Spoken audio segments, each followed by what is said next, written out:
Jai Radha Madhava Kunja Bihari Radha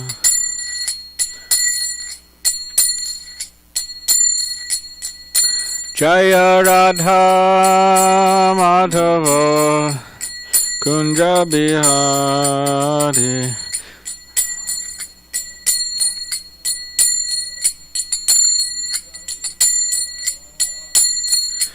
Gopi Jana Vallabha Girivardhari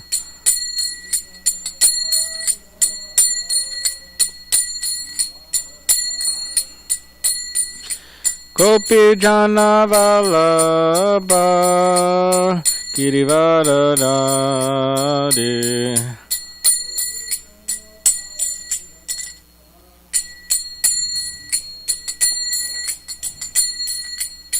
Yashodanandana Prajajana Ranjana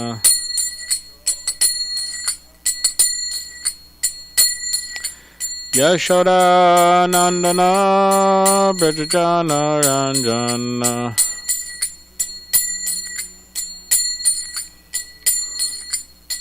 Yamuna Tira Vanachari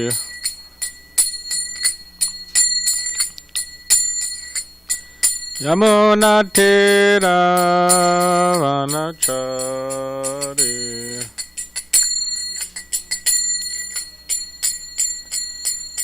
Jai Radha Madhava Kunja Bihari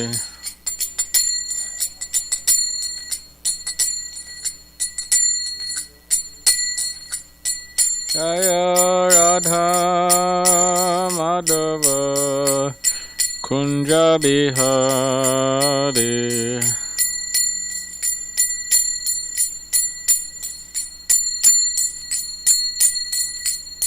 Jaya Radha Madhava Kunja Bihari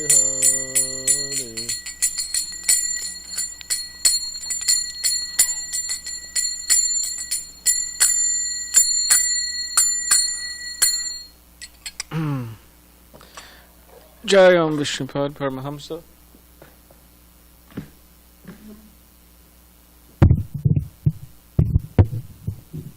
Parivrajakacharya Ashtotra Shatashi Shrimad His Divine Grace A.C. Bhaktivedanta Swami Srila Prabhupada Ki Jai Jai Om Vishnupad Paramahamsa Parivrajakacharya Ashtotra Shatashi Shrimad His Divine Grace A.C. Srila Bhakti Siddhanta Saraswati Thakur Prabhupada Ki Jai Ananta Koti Vaishnava Vrinda Ki Jai Namacharya Srila Haridas Thakur Ki Jai Prem Sikaho Shri Krishna Chaitanya Brahmanityananda Shri Advaita Gadadhar Shivasati Gaura Bhakta Vrinda Ki Jai Shri Shri Radha Krishna Gopi Gopinath Shama Kunda Radha Kunda Giri Govardhan Ki Jai Vrindavan Dham Ki Jai Navadvip Dham Ki Jai Gangi Manamaya Ki Jai Tulsi Maharani Ki Jai Bhakti Devi Ki Jai Samaveta Bhakta Vrinda Ki Jai All glories to the Sambhava devotees.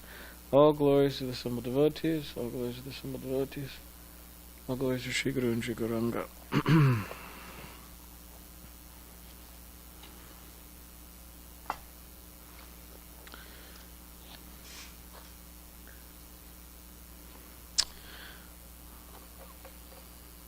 Om Namo Bhagavate Vasudevaya. Om Namo Bhagavate Vasudevaya. Om Namo Bhagavate Vasudevaya.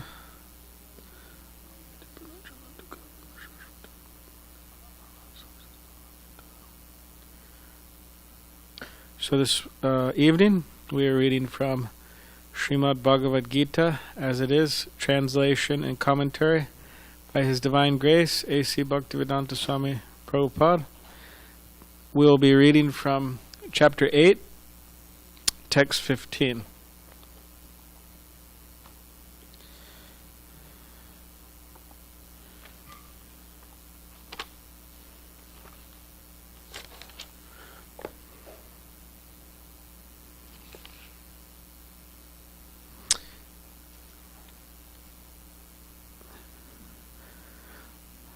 Mamupetya punarjanma dukalayam shashvatam napnuvanti mahatmana sangsiddhim paramam gataha.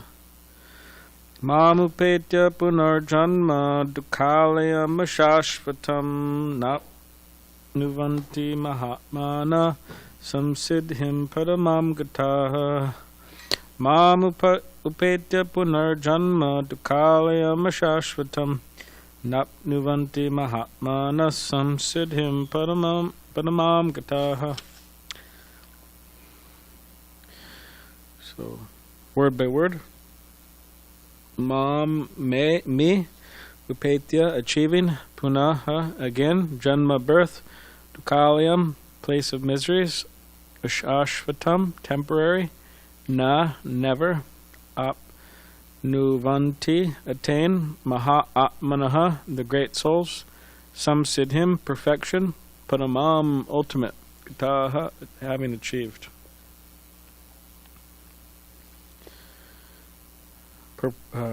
Translation. After attaining me, so yeah, this is Bhagavad Gita, chapter 18, attaining the Supreme, text 16. After attaining me, the great souls, who are yogis in devotion, never return to this temporary world, which is full of miseries, because they have attained the highest perfection. Purport. Since this temporary material world is full of the miseries of birth, old age, disease, and death, naturally he who achieves the highest perfection and attains the supreme planet, Krishna Loka, Goloka Vrindavan, does not wish to return. The supreme planet is described in Vedic literature as Avyakta and Akshara, and Paramagati. You know Akshara? You want to look it up? Can you look it up? Yeah. Akshara. Akshara.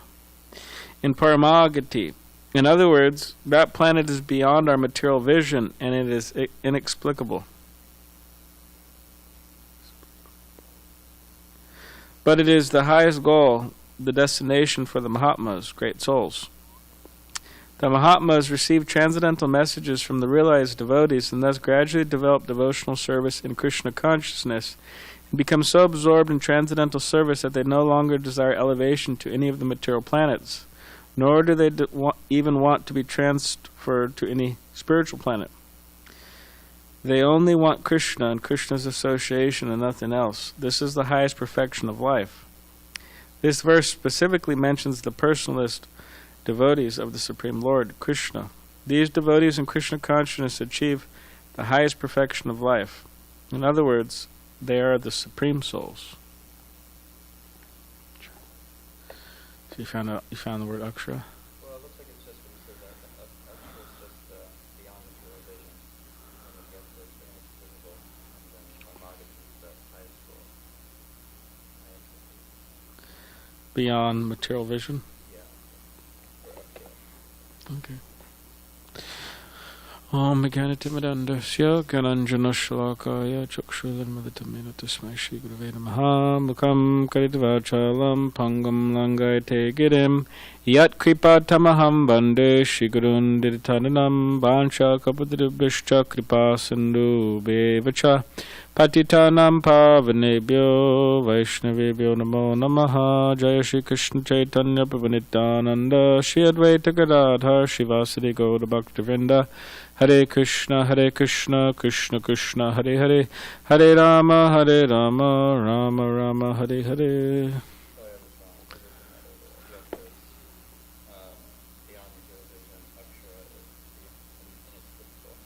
Oh, okay.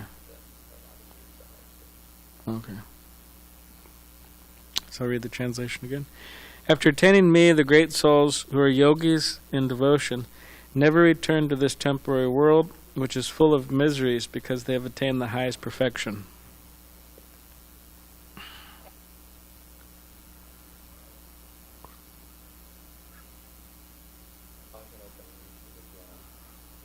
Yeah, that's a good idea. So Hare Krishna to the whoever may be there. So if you, whoever's there, whoever may be there, if there's anybody there, if you have any questions or comments, you could write those or type those in the, what do you call it? Live chat. Live chat on the channel that you're watching this on, and I'll try to answer. Or Mukunda Charna will read your questions or comments to me.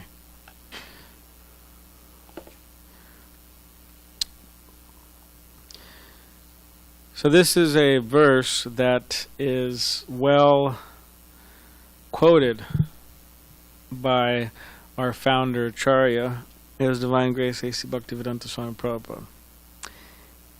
And this is a verse that may sound quite pessimistic, because it's saying that, first of all, it's saying, after attaining me, the great souls who are yogas in devotion never return.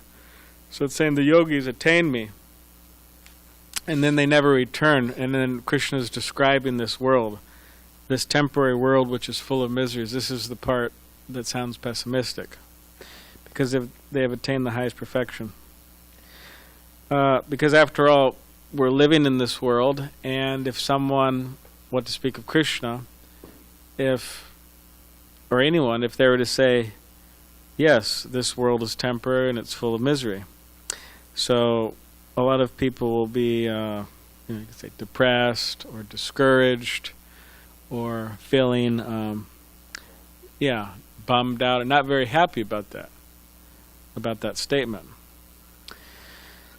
But that is what Krishna is saying, and that's what we're reading tonight, and that's what Srila Prabhupada quoted over and over and over and over and over again. He liked this verse because he would quote it often, and in his speaking with people throughout the world.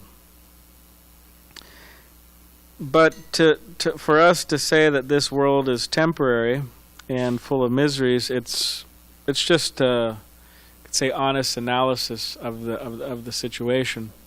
But it's not to say that because we're in this temporary world full of misery, that means we have to. Because generally, when we think of something, if something's temporary, or if we're thinking of the temporary nature of our situation or our possessions or whatever it may be, a lot of the times it will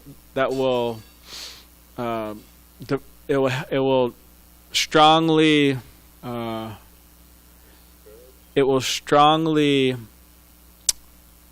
put us in this fearful state,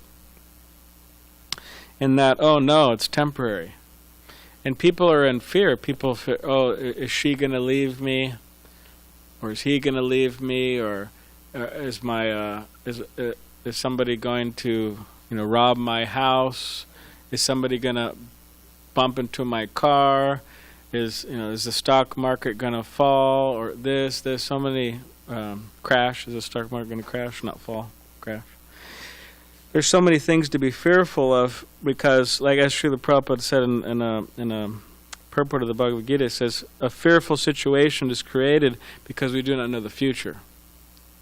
That's why it's created. People worrying about the future. What's going to happen? And because they don't have confidence in God, they don't have a concept of Krishna, confidence in Krishna, then it's a completely fearful state.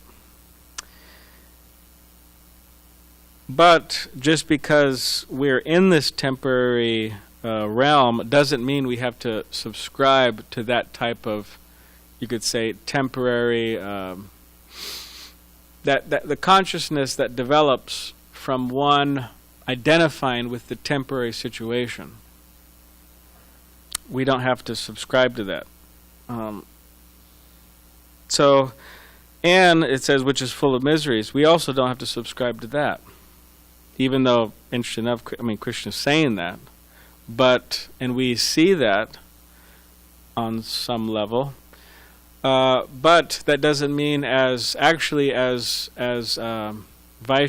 or Gaudiya Vaishnavas, we're not supposed to identify with the temporary situation, which by not identifying with the temporary situation we become fearless, and we're not supposed to act or live in such a way in which we experience this world as full of miseries. So in other words, this doesn't have to apply to us. But that means that we have to we have to be a devotee. And there's a nice shloka from one devotee, very powerful Vaishnava in the past. His name was Prabodhananda Saraswati. And he actually met Lord Chaitanya Mahaprabhu when Mahaprabhu went down to South India on his tour. Lord Chaitanya went on this big tour in South India, and he visited Sri Ranga Kshetra, a very beautiful place in South India, and he stayed at the home of 3 devotees, brothers. Tirumalaya,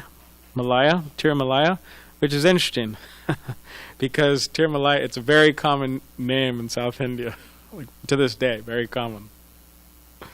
And he stayed with Venkata, which is also a common name in South India still to this day. I mean, of course, it was only 500 years around, a little more than 500 years ago.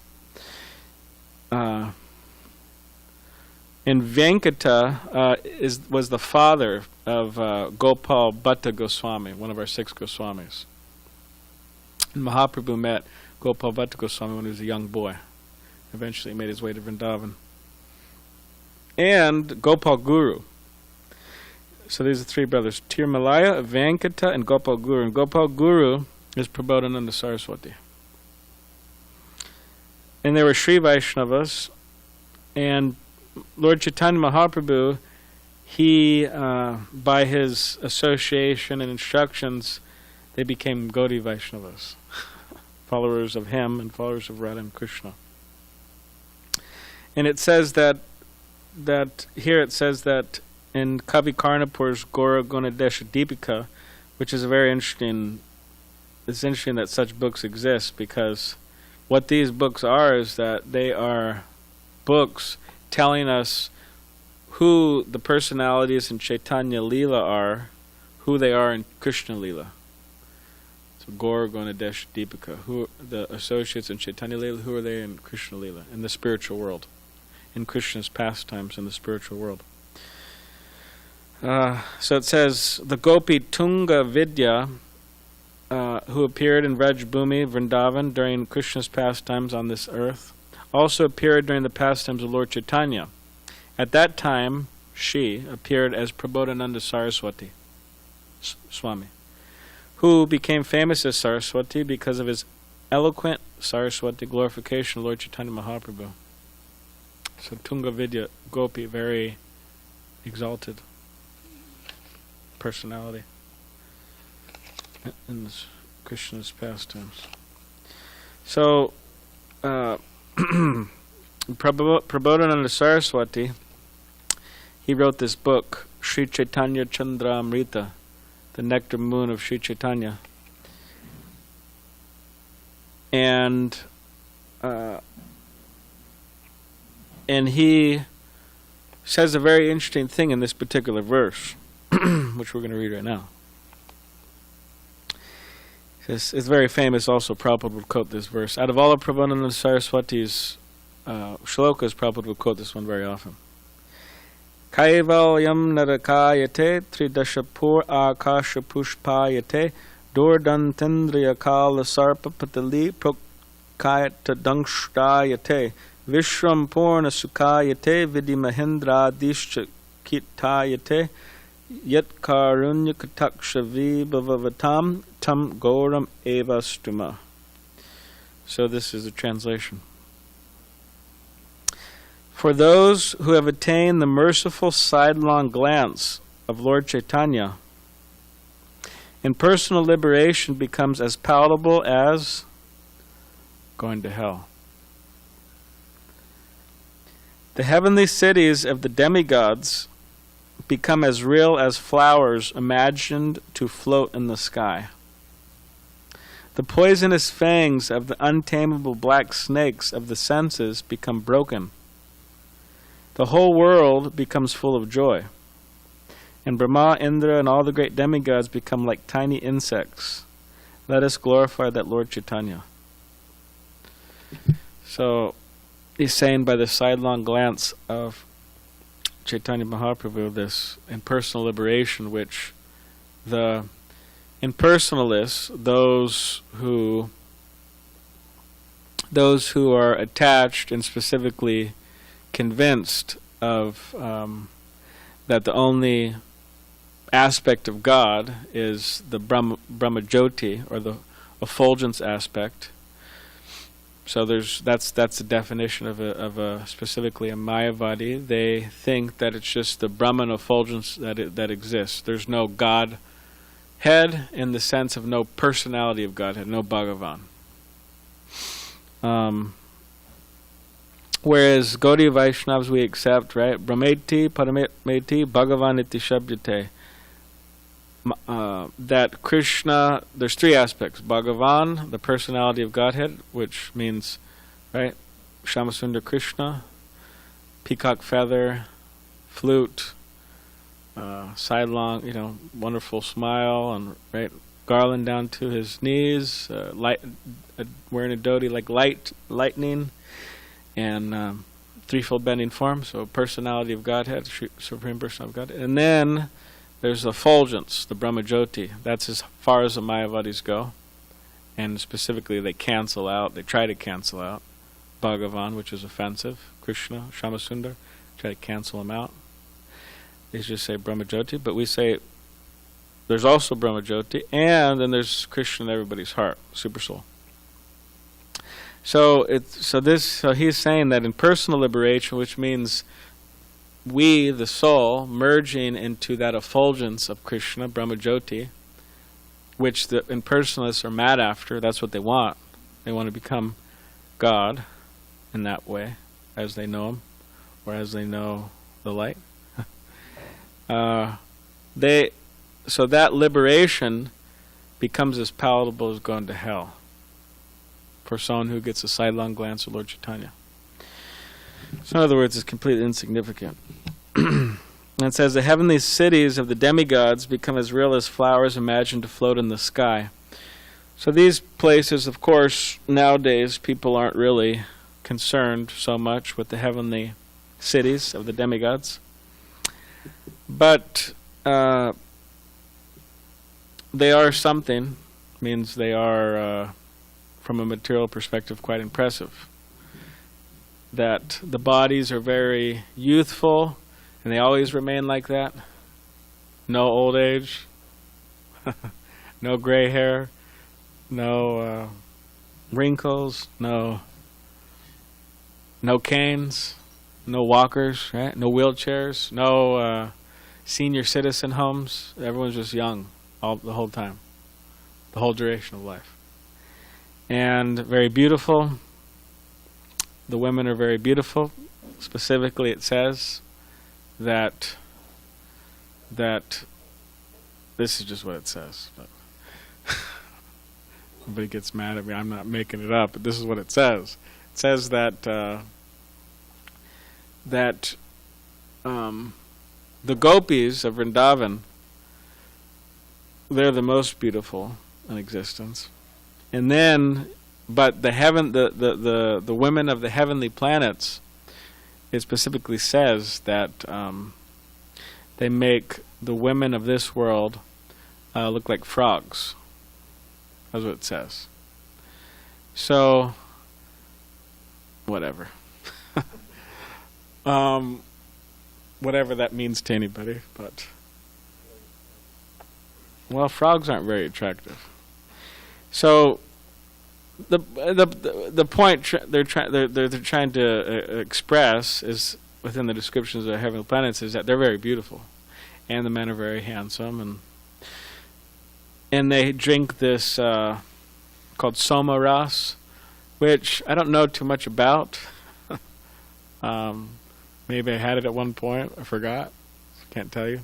But all these bars and all the, like we sometimes I say Pacific Beach is like the place of 5,000 bars. Vrindavan has 5,000 temples. We have 5,000 bars, right, in Pacific Beach.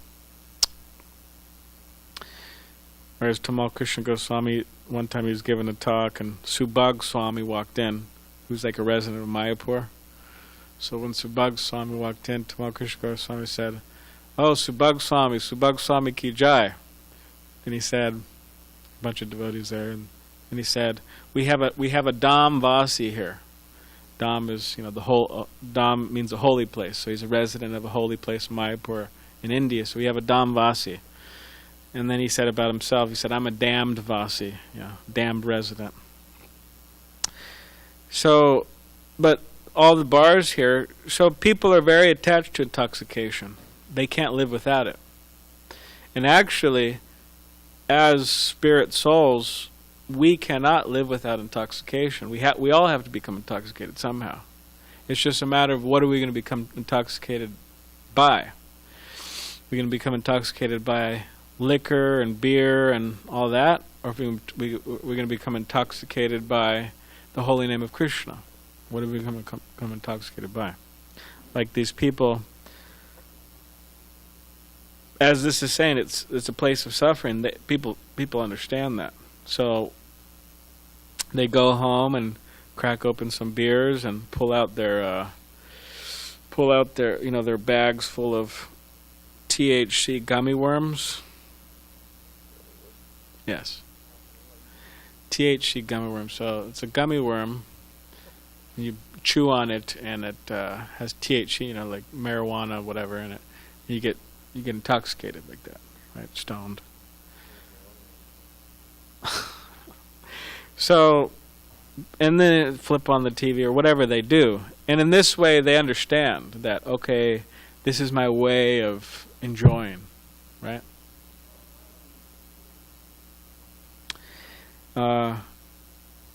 But all of this intoxication multiplied by millions of times, it's hard to even compare to that intoxication of the heavenly planets and the opulence of the heavenly planets. The most beautiful places in this world multiply millions of times, and it's still hard to compare with the opulence of the heavenly realms. But what does Prabodhananda Saraswati say? He says that all those places just become as real as flowers imagined to float, sky flowers. In other words, who cares about them? Insignificant. It says the poisonous fangs of the untamable black snakes of the senses become broken. So it means that the senses, our senses, the tongue, the eyes, all these different senses, they're very powerful. And if we're not careful, they'll plunder us. Means they will, by not controlling the urges of the senses, one will lose their intelligence, one will lose their money, one will lose their health, one will lose everything. Just like these people become attached to gambling. They cannot control themselves. They are forced by these urges to go to the casino, and you see these billboards up.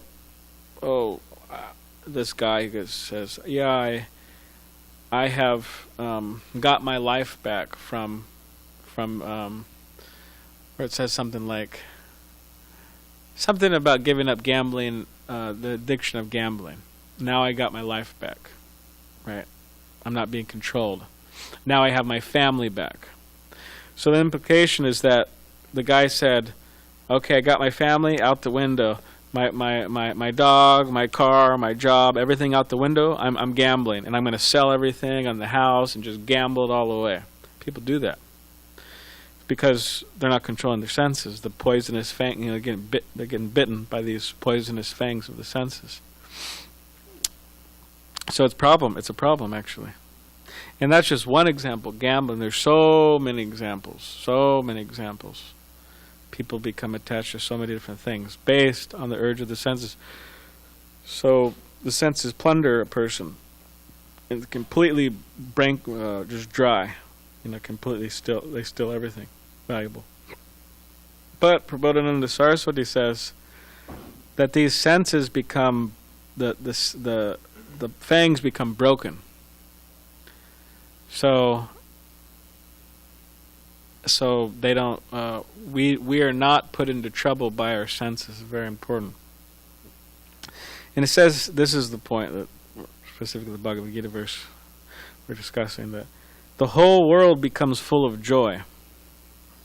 So Vishram Purna Sukhayate. Vishram, the universe, Purna, completely, Sukhayate, becomes full of happiness. Completely full of joy. The world becomes full of joy. So here Krishna is saying that yes, it's a temporary world full of miseries. And then Prabodhananda Saraswati is saying Vishram Purna Sukhayate, full of happiness. So which one is it? You could say it's both. You could say it depends on the particular depends on the consciousness of the person. If one is in Krishna consciousness, then becomes full of joy. If one is in material consciousness, then it's temporary and full of misery. And Brahma, Indra, and all the great demigods become like tiny insects. So it means that all these people, they really become obsessed, attached, sold out to so many people in this world, big people, trying to impress them, trying to gain their favor, trying to become friends with them, trying to enter. So many people are trying to enter so many circles in this world. I want to be part of this circle, I want to be part of that circle, trying to kiss up to different types of people in the world, trying to get into the cool crowds according to their conceptions. In order to do that, they have to do so many things that, but it says here that Brahma, Indra, what to speak of all the other people, what to speak of all the insignificant other so-called big personalities in this world. They become like tiny insects. In other words, we don't become our life. We're not trying to prove ourselves to these people. Which is also important. Of course, there's devotees, and we try to please them, but no materialistic people. And then he said, let us glorify that Lord Chaitanya. So those who have attained the merciful sidelong glance of Lord Chaitanya, personal liberation becomes as palatable going to hell. The heavenly cities of the demigods become as real as flowers imagined to float in the sky. The fangs of the poisonous senses become removed. Vishram Purna Sukhayate, happiness everywhere. Brahma, Indra, insignificant like ants. Let us glorify Lord Chaitanya. So this is an important point, because if we do not get the merciful sidelong glance of Lord Chaitanya, then our option is ashvatam, ashashvatam, dukkhayalam layam ashashvatam. What does that mean? It means a place of miseries, a temporary place full of miseries. That's our option. And if people say, no, I don't agree with you, then I say you're a fool. If people say that, then they don't, they haven't read, they haven't studied, they haven't practiced Krishna consciousness, and therefore how can they say? How can they say? It's just a proud statement. What?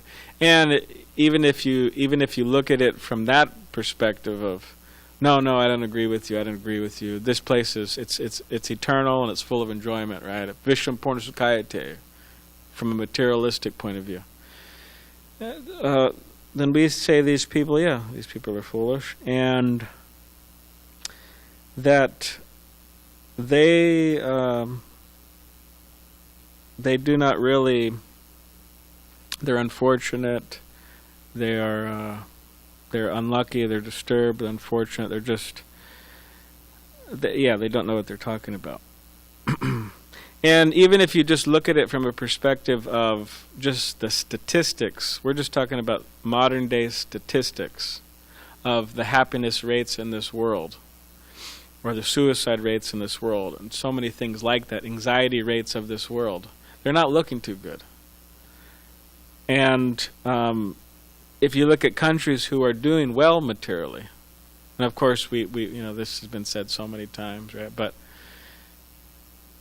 it's true that they're doing well materially, but they're not doing well spiritually, and therefore they're suffering. But they don't understand that. They don't get that. They're missing the point. And therefore, Srila Prabhupada, he wanted to educate people. Because if you educate people, then they'll know that, okay, this is what I should be doing, this is what I should not be doing. It becomes very clear. Right now it's not clear. And that's the problem.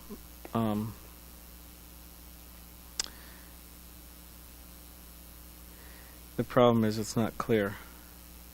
And you could say that problem is coming from ignorance, that things are not clear because people's hearts aren't clear.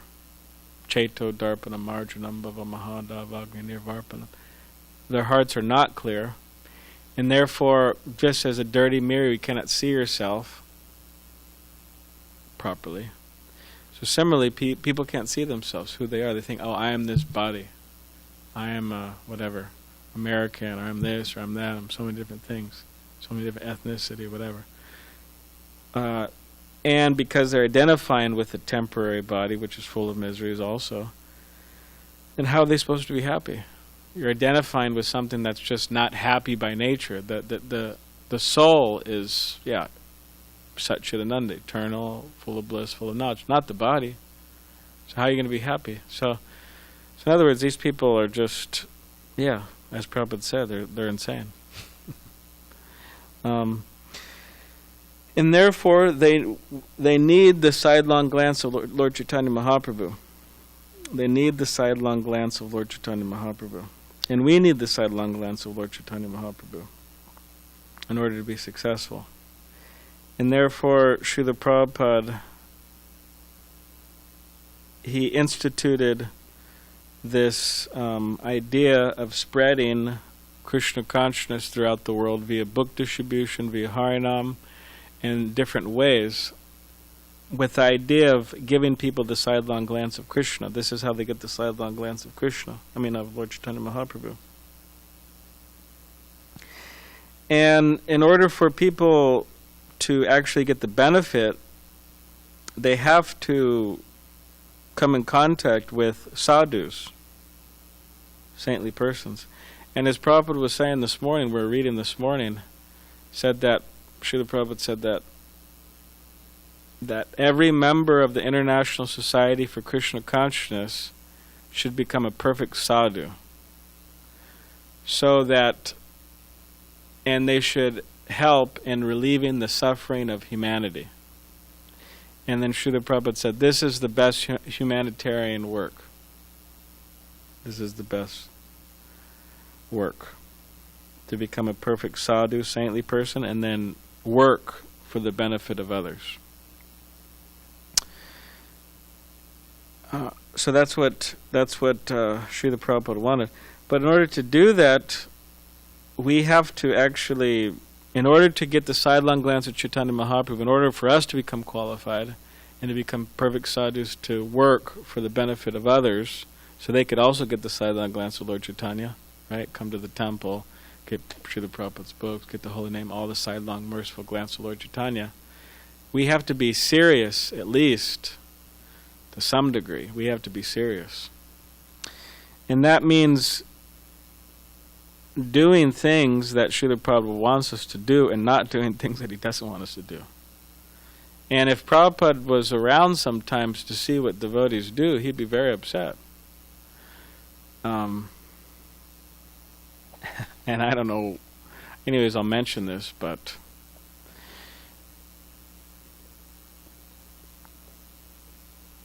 yeah, it's for a point. It's not for, it's to make a point, it's to,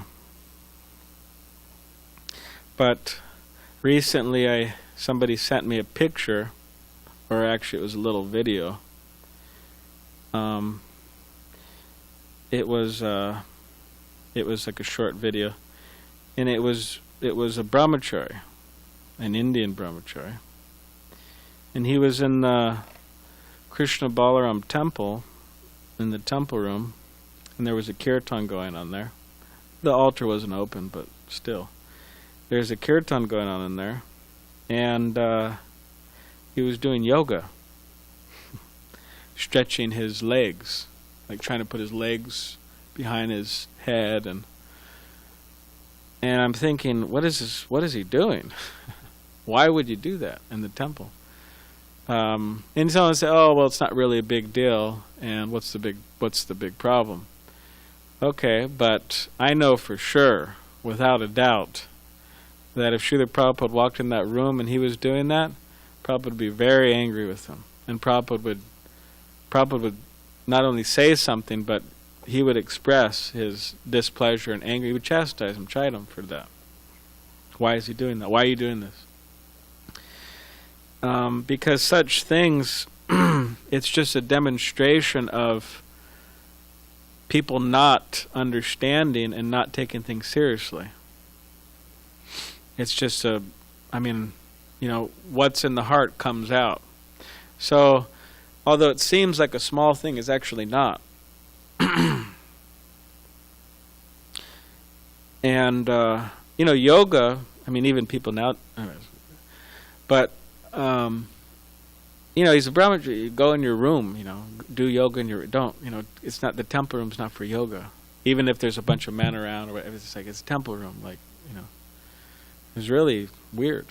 it was weird. And then some short time after, kirtan going on, and then one devotee was, sitting behind another devotee who's going like this, hitting his head like a massage, like one devotee was here and he was hitting his head, and I'm thinking, okay, now what? Yoga, now massage, just chant Hare Krishna.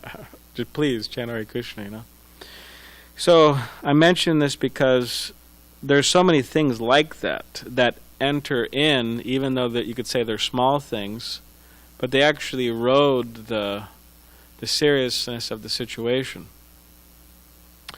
Or just like someone told me, they now this whole virus thing on, they put in some temple in the world, not an ISKCON temple, but another temple, they saw a deity of Krishna with a mask on. Like a mask. So, and then people say, oh, it's kind of cute or funny or this and that, but it's just wrong. Prabhupada wouldn't be happy with such things. Or sometimes devotees, we could just go on and on and on, but, with the Santa Claus outfit or something on Krishna, it's like Santa Claus is a fictitious, some people say maybe he's real, this and that, and as we know him today, as people know of him, he is fictitious, going to chimney and all this, fictitious character. And as Krishna doesn't have enough wonderful pastimes that you have to dress him as Santa Claus. People do that. I don't know if you saw, but like Krishna has nothing better to do than dress as Santa Claus. Or like Krishna's there for our amusement or something, our enjoyment. So similar, the temple room is here. The temple room is here so we could glorify Krishna. Like Sankirtan means following Lord Chaitanya Mahaprabhu, strictly following Lord Chaitanya Mahaprabhu, doing what he wanted us to do, not doing weird things like that. Like some of the things it's speculations, it's concoctions, it's just funny behavior, weird behavior, which by doing such things, it doesn't really produce the proper result. And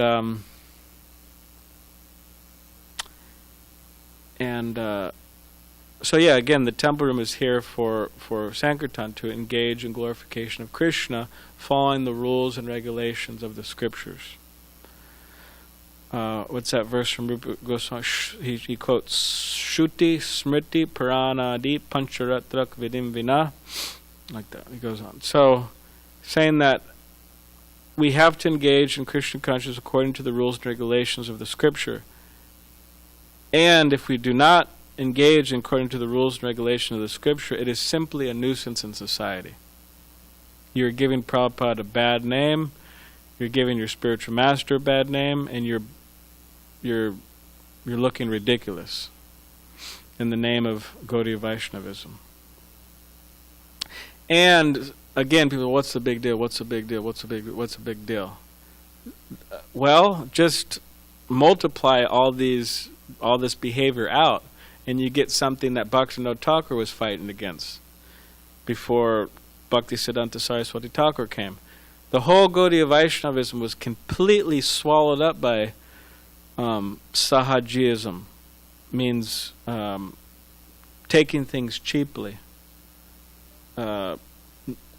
which means practically it's a particular group that completely hijacked Chaitanya Mahaprabhu's movement for some time, some hundreds of years actually. To the degree that now, I mean, BBT, all over the world, we have Chaitanya Charitamrita completely available. Chaitanya Mahaprabhu's biography, 9 volumes. Bhaktivinoda Thakur couldn't even find a Chaitanya Charitamrita. That's, I mean, can you imagine going you couldn't find a Chaitanya Charitamrita? He couldn't find one. Yeah, in Bengal, of all places. I mean, that was Chaitanya Mahaprabhu's, in India, that was Chaitanya Mahaprabhu's place. Now it's all over the world by Srila Prabhupada's grace. But these people think, okay, well, just, you do not need to hear Bhagavad Gita, you do not need to hear Bhagavatam. If you do hear Bhagavatam, just the 10th canto, Rasa Leela, Krishna and the gopis dancing, right? Erotic dancing together. That's all you need to hear. And yeah, you definitely don't need to follow the 4 regulative principles. If any, you'd follow one regulative principle, which is no meat, fish, or eggs. All the other 3, right? So in other words, there's no checking of the senses, there's no control of the senses. Do whatever you want, and then alongside with doing whatever you want, you chant Hare Krishna. Very emotionally, right? And in this way, the whole Bhagavad, I mean, largely the Bhagavatam and Gaudiya, people think of Gaudiya Vaishnavism and we're like, oh, those people are a bunch of debauchees. We don't want anything to do with them. And that's how it was. So, multiply whatever the behavior may be, concocted speculation, not according to Chaitanya Mahaprabhu, not according to the rules and regulations, how to govern the temple, how to govern things, how things are supposed to be, and that's what happens. It happens to temples, it happens to whole movements, it happens to, and you could say, even dangerously, it happens to individuals. So that we also don't want it. You could say, okay, well, ISKCON, it survives all the weirdness, right? At least there's a few people keeping it afloat. But what about the individual? There's many individuals who just, right, they go off into La La Land. So it's very serious. So I'm bringing this up is because we have to be serious. And if we can't be serious, okay, fine. But don't do things in the name of Krishna consciousness when you know very well they're not Krishna conscious, or at least you should. Just don't do things that are not Krishna conscious in the name of Krishna consciousness. Just say they're not Krishna conscious and go on with your life. So in this way, that's what Srila Prabhupada wanted. And in this way, Srila Prabhupada, if we follow the rules and regulations according to Nectar of Devotion, it doesn't say anywhere in Nectar of Devotion you should, put your head behind your legs and, in a kirtan when you're on the floor. It doesn't say you should be giving devotees massages in the kirtan. It doesn't say anything. Rupa Goswami doesn't say that. I read the Nectar of Devotion and Bhakti Rasamrita Sindhu. I'm almost finished. So we have to follow strictly, and then we have some chance. We get the sidelong glance of Lord Chaitanya Mahaprabhu. That's what Prabhupada said. He said, do not change anything. He said, Prabhupada said, that is my qualification. I did not change anything. I just repeated what my spiritual master said. So similarly, that's our qualification. Then we get the sidelong glance of Lord Chaitanya, and then Vishram Purna Sakayate. Not temporary, full of misery. Vishram Purna Sakayate, full of happiness. So of course it's a little late now. I don't know if anybody has any comments or questions. We have one comment by Balarama Dasa. He says, Hare Krishna. Thank you. That means he agrees with me, huh? I hope. And anyways, I'm not. I may have sounded however I sounded, but I say this. It may have not sounded like I say this with a straw in my teeth, but I say this with a straw in my teeth, and I bow down to all the Vaishnavas and also those devotees doing these different things. I offer my respect to them as Vaishnavas. I don't agree with it, but I offer my respects, and I wish them all well. So it's not a point of, just a point of whoever may be listening to,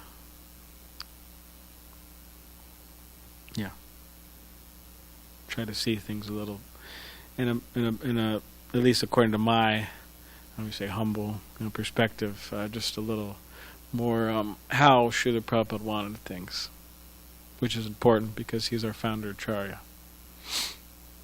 So, I mean, if you want to have fun, I don't know if he's trying to have fun or what, but just get up and dance and chant and like Prabhupada taught, and it's I don't know why all these things have to be done. Even jokingly, it's like, okay. All right, what about you? You have a question, comment? Okay.